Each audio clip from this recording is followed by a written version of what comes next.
Good evening to everyone, and thank you for inviting me to speak today. Firstly, I'd like to acknowledge the Turrbal and Yugara as the First Nations owner of the lands where I now stand. I pay respect to their elders, laws, customs, and creation spirits. I recognise that these lands have always been places of teaching, research, and learning, and I acknowledge the important role Aboriginal and Torres Strait Islander people play within the community. By way of background, I've studied applied science, integrated marketing, communications, and digital design.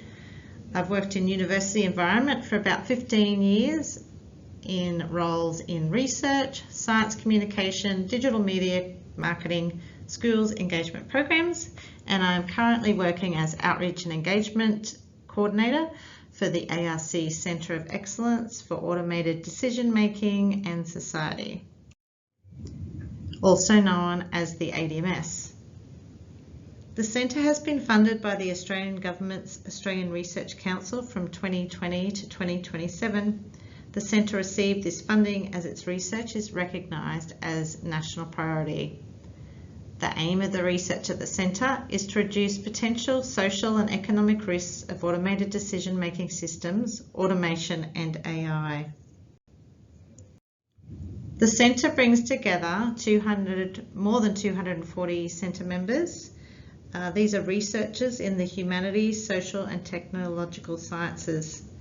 As you can see on this slide, we have a number of partner universities and organisations involved in the Centre. In the past 2 years, we've had over 400 media appearances, which equates to approximately 4 a week. Our Centre's research has been divided into 4 focus areas. These focus areas have been created to help communicate the work that we do at the Centre to broader audiences. In my role, I look after the news and media focus area. This focus area looks at the use of automated decision-making systems in digital media, information and entertainment platforms.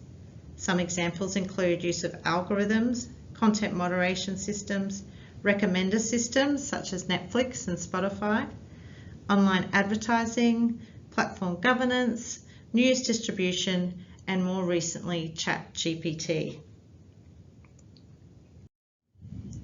So looking at media from the last 30 days for the Centre, our researchers have appeared in news articles, radio interviews, and even on TV. The stories and commentary have been around TikTok, Meta, Twitter, ChatGPT, greenwashing advertising, and smart TVs. This is just to give you an example of the kind of media reach we get from our news and media focus area. The objective of our external communications is to enhance public understanding and inform public debate on automated decision making in the field of news and media. So what have I learnt? The number one thing I've probably learnt is timing. About 90% of the time, the success of a story is about timing. So thinking about this, you need to respond to media inquiries as soon as possible. Journalists are time pressured and will move on to the next contact very quickly. I've seen this a number of times where researchers have been contacted, haven't got back, and 20 minutes later you hear that they're contacting another researcher in the Centre. Provide timely commentary as close as possible to the breaking news. Release news when it's topical or seasonal. The start of the week is the best time for a media release. Some journalists say Tuesday or Wednesday are the best days, and that Friday is the best day to deliver any bad news. Hold off on a release if there is something much bigger taking up the news space. On the right here is an example of an opinion piece written by one of our researchers, Natalia Ilishina. The piece here was about Mastodon and was released just after Elon Musk took over Twitter. Natalia was approached by the editors of this publication, The Conversation, to write a piece about Mastodon. Within 19 hours from that phone call, she'd published this article. The article resulted in 3 national interviews, One international radio interview was picked up by at least 4 other media outlets and has received over 67,000 reads in the last 4 months. This is an example of using some of those timing principles. She responded to the media inquiry as soon as she could. Her commentary was very timely, as she was pretty much the first one to talk about Mastodon. And again, it was a topical subject, and coincidentally this was released, I think it was on a Tuesday or Wednesday. Something else I have learned is to know your researchers and their researchers. You can do this through reading researchers' publications when possible, attend their presentations, ask some questions about their research, follow them on Twitter to see what they're talking about and what their community is talking about. Also, to give back to them, to share media statistics when they do media, because this is also good feedback for them. If you know your researcher's research, if you know it well, you will be able to better identify opportunities for them to comment on media, identify trends, or even see upcoming news stories before they happen. Build connections with journalists. I highly recommend developing a contact list. When journalists reach out to you for experts, keep a note of who they are and what their reporting interests are. Follow journalists on Twitter to see what they are reporting on. Also, if they do some media for you, make sure you tag them in social media and in connection to that media story. Invite journalists to key events so that they can get to know your centre and get to know your researchers. And also join interest groups. For example, in Brisbane we have a group, a Hacks Hackers group, which is actually an international grassroots community of people who seek to inspire and inform each other to build the future of media. Hacks are the journalists and hackers, the technologists. They work together to create physical and digital spaces for exploring new ways to tell stories. For example, here on the right, we're hosting an event with them next week, where one of our researchers, Dr. Aaron Snoswell, will talk to the journalist community about ChatGPT and what he's found from his perspective as a computer scientist in machine learning. I also noticed that there is a group in Tokyo, so I've included the URL to that group here. Another thing I've learned is to not just pitch to media and share through media, but also to share your stories through other networks and partners. These will be your strongest advocates. They'll also have the audiences already there that you're trying to reach. Acknowledge partners in media and through their media teams, and ask partners and other researchers to share their networks and social media, share through their networks and social media accounts. On the right is an example of one of the organisations that our centre collaborates with. Their name is Choice, and they are a consumer advocacy group with about 400,000 members. They've reached out to us several times to ask for experts in the centre that can write about certain topics that they're investigating or that are topical in the news. So you can see here that we've written a few op-eds and explainers about different topics.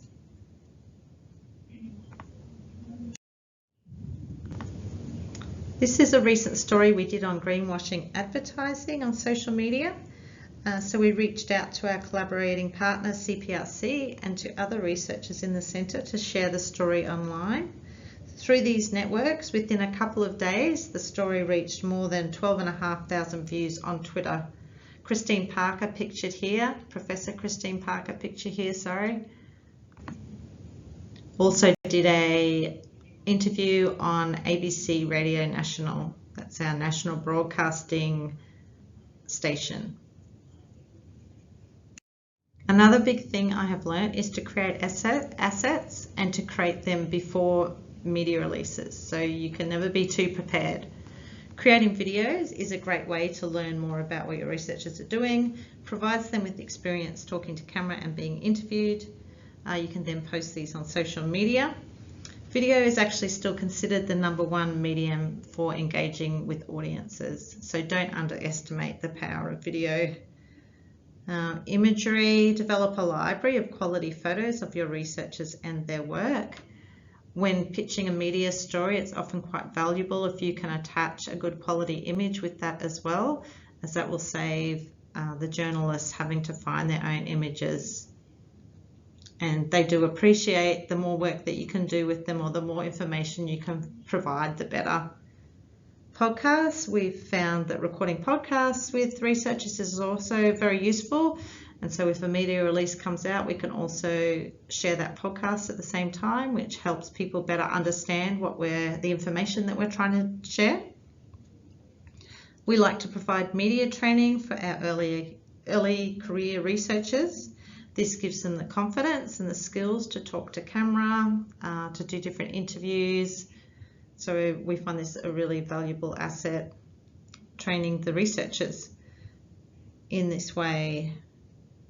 Also, just creating social media tiles. We've got quite a strong branding, as you can see.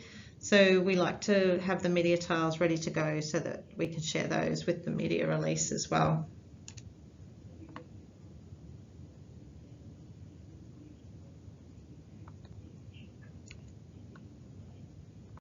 It's important to monitor the news so that you do know what topics are coming up in the news and you can be timely with your pitches and releases.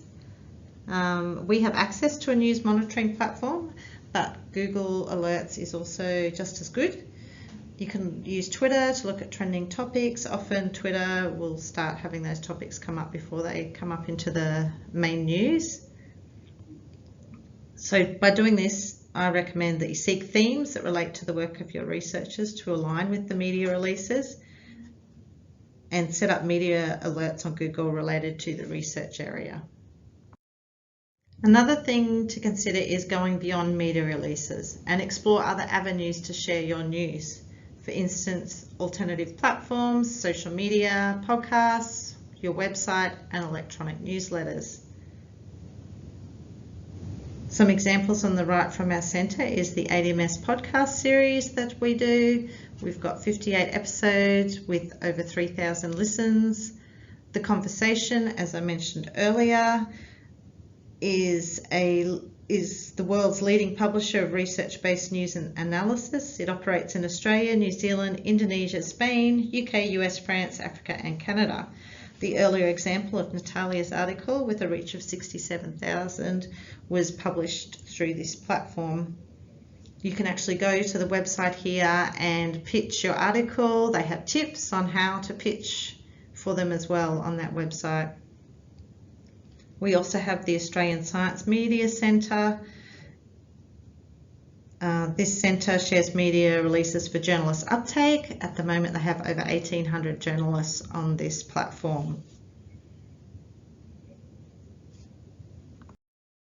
So I hope this presentation has given you some ideas on pitching to media, getting to know journalists, but also some other ideas on what you can do beyond the media release. Thank you.